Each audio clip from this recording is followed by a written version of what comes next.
This is Omni Sports Breakfast. Sports with Kevin McCollum and MKT. New Zealand survived 24-22 versus England at Twickenham yesterday or on the weekend. England fly half Marcus Smith scoring 17 of England's 22 points.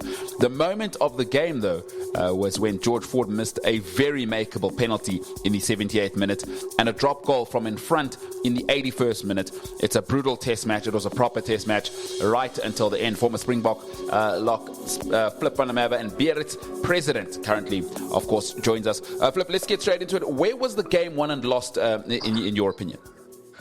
Good morning. Where was the game lost? It's actually quite interesting. I think when I watched the first half of the game, I thought All Blacks are going to give England 30 points, and I think in terms of physicality in the contact, that's where everything changed, and you could see the second half it became more level, and the impacts. And the impacts in the tackle was much more violent from the English side, and I think that's what made the difference. I think in the end of the day, the All Blacks were just much more test rugby fit than the England team. Yeah, I mean, I did think after Will Jordan's brilliant try that, like you say, I thought, okay, here we go. You know, England, all the hoopla, it's going to be all over because it's a sensational try. But after that, as you said, England came to the party. But you know, something that's been irking the greats of the past, Sir Clive Woodward, has been super critical about it. And we saw it again yesterday. I think it's seeping in from the football. You know, every single turnover and penalty that England seemed to win, there seems to be this ridiculous celebration. Well, what's that all about? Oh, yeah. The plastic energy. It is so annoying. It is so annoying. I don't understand. There's one, you know, I understand you need to be positive and what they call you have to create a little bit of a vibe and get the momentum going. But I mean, if you start celebrating all those, it's always two little small things. You know, if you start celebrating that, it means like literally in the team you have absolutely no vibe going on your own. That you have to build something from nothing. I think it's becoming absolutely ridiculous. Absolutely ridiculous. Kev, it is a bit ridiculous. Like every penalty now, Itoje is like, come on. Well, Itoje celebrates putting his shoes on in the morning, it seems like. Look, I put my underpants on the right way around, you know.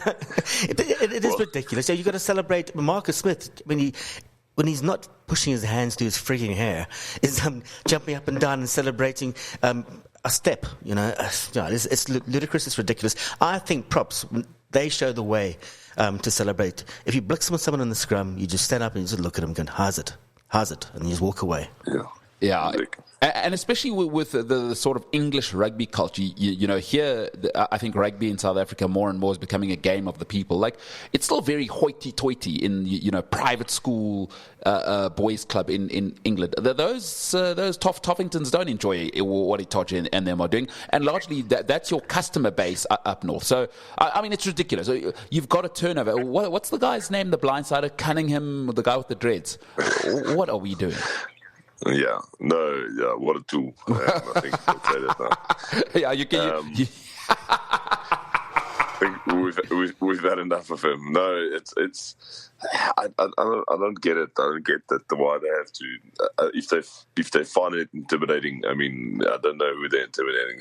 Just irritating and maybe getting a little bit under the skin of the opposition, but for general purpose, I don't think they're winning any clients by celebrating and the plastic and pushing the plastic energy.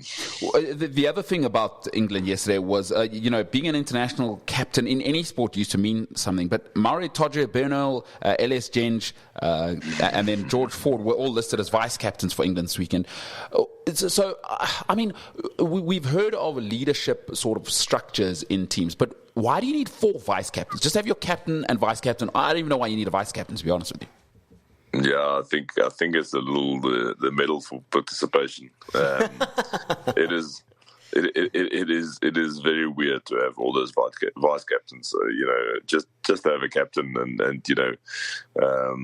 what's the old famous book? Leader without a title. I think that's okay. If you're a senior player in a team, you're going to lead anyway. You don't need to be captain or vice captain. We freaking international rugby. For hell, just get on with it.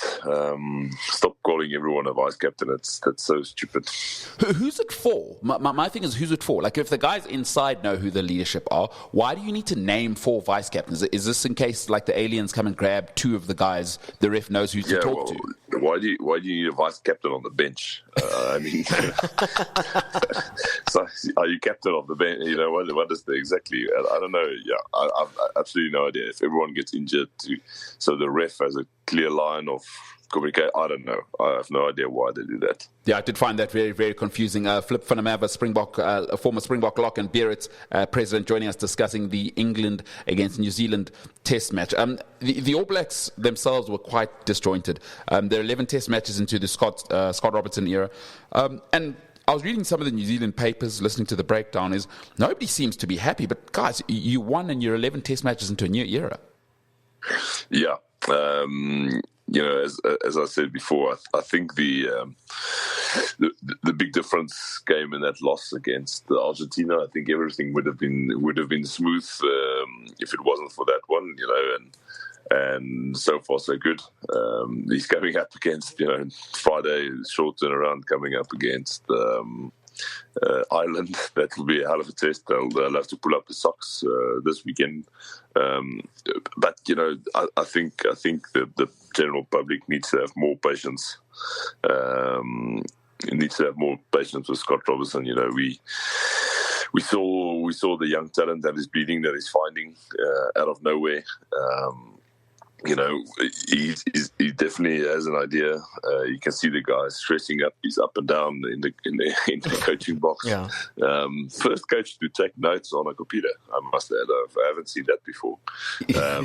But I think definitely the guy knows what he's doing. And the general public needs a little bit more patience with him. Yeah, he's definitely not playing solitaire on his computer during a game. It's a bit like, I think Steve Borthwick almost does that, the way he chooses his teams. I don't think he should have taken off Marcus Smith and Ben Spencer when he did. That changed the momentum of that game totally. So that's another thing. Looking forward, how does Scott Robertson and how does Steve Borthwick, how do they prepare their teams for the matches coming up, and then with a longer-term view looking towards 2027 in the World Cup? Exactly. So, I think focus on Steve Borthwick. Let go of George Ford, man. Just don't need him in there anymore. They've got Marcus Smith. They got a guy called Finn Smith coming through at 10 as well. There's enough talent there to go. Borthwick, I don't think Borthwick has 2027 in the sights. So I think he's there for a short time, so he's going to try and make the most of it.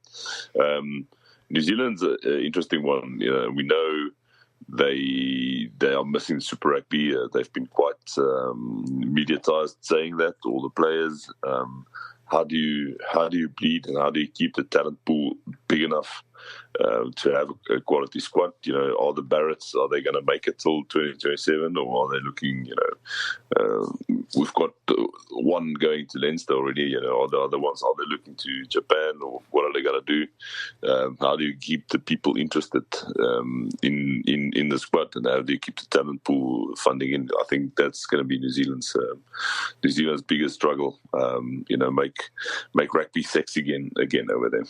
And they don't even have the Northern Hemisphere option. I mean, you can't just travel from New Zealand to Ireland every week like we do. And as you say, they are just beating up on Australia and the Fijian teams, which now you're starting to see those results. Having said that, however, they are finding, as you said, some talent out of nowhere. Wallace Sititi seems like an unbelievable player. The All Blacks have struggled to, in my opinion, they've struggled to find a real six since Jerome Kaino, the great Jerome Kaino retired. But this guy's 22. I mean, that flip out the back was absolutely unbelievable. Your thoughts on him and his performance yesterday?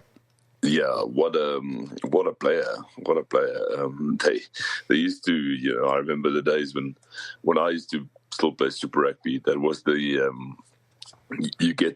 every weekend you get these unknown players, just popping out of nowhere and being able to step you or run over you, or even if you tackle them, then get a little pass out the backside.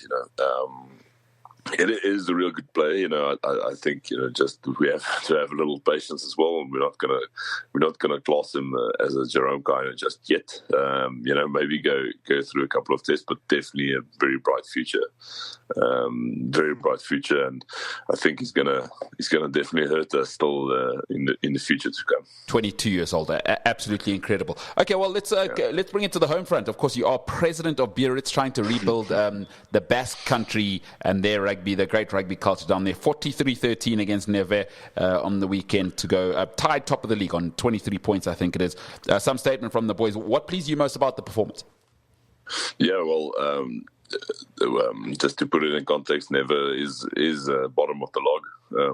So it was rightfully so. If you play them at home, then you have to get the bonus points, and but that also shows a bit of the maturity of the team. That's something we have to work on, and still working on is getting the team to be able to, when you have to have big wins, and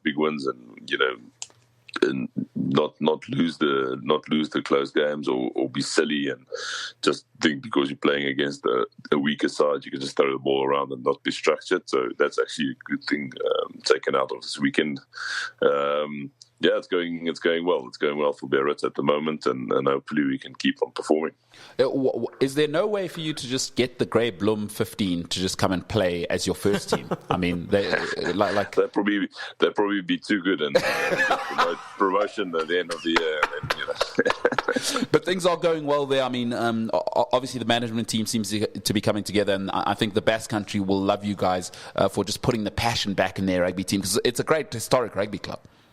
Yeah, they the people love it. We're filling up the stadium, so that's good. And people are very keen to watch some great rugby, and the second French league is a very particular league, and some of the matches is like watching paint dry. So it is all about putting a product up there and being structured, and the longer focus is building good humans. So we want good people to come out of our team, and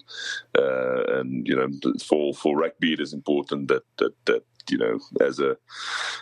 as owners that you build something bigger than just the matches going on.